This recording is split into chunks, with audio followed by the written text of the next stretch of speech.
Bismillahirrahmanirrahim. Assalamualaikum warahmatullahi wabarakatuh. Perkenalkan, nama saya Genta Adriano dari jurusan Hukum Keluarga Islam semester 1.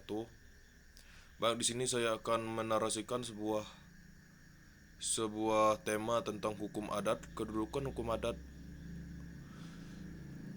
Baik, yang dosen pengampu adalah Bapak Iqbal Karitno.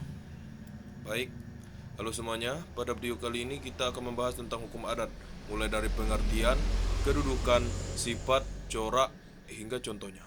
Pertama, apa itu hukum adat? Hukum adat adalah hukum yang hidup dan berkembang dalam masyarakat, bersumber dari kebiasaan, norma, dan tradisi yang diwariskan turun-temurun.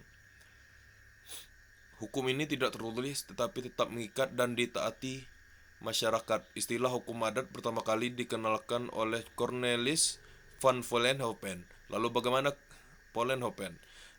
bagaimana kedudukan hukum adat di Indonesia?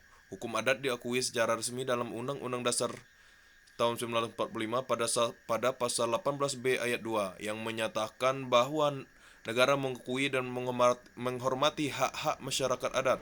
Karena itu, hukum adat menjadi salah satu pondasi pembentukan hukum nasional dan digunakan dalam penyelesaian masalah adat selama tidak bertentangan dengan hukum negara. Selanjutnya, sifat hukum adat. Hukum adat memiliki beberapa sifat penting, yaitu tidak tertulis, tradisional, komunal, atau mengutamakan kepentingan masyarakat. Fleksibel karena dapat berubah sesuai perkembangan zaman, dan penerapannya mempertimbangkan keadaan konkret di lapangan.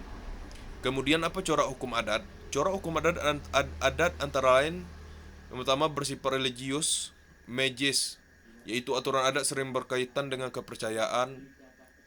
Komunalistik artinya mengutamakan kepentingan masyarakat. Kekeluargaan, yakni penyelesaian masalah dilakukan melalui musyawarah dan damai, serta mengutamakan keadilan sosial dibandingkan hukum berat. Terakhir, contoh penerapan hukum adat. Misalnya, sengketa tanah di desa diselesaikan oleh kepala adat melalui musyawarah, bukan pengadilan.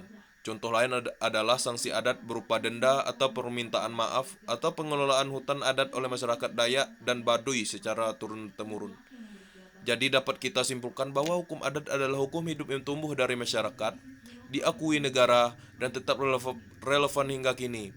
Nah, terima kasih dan sampai jumpa pada pembahasan berikutnya.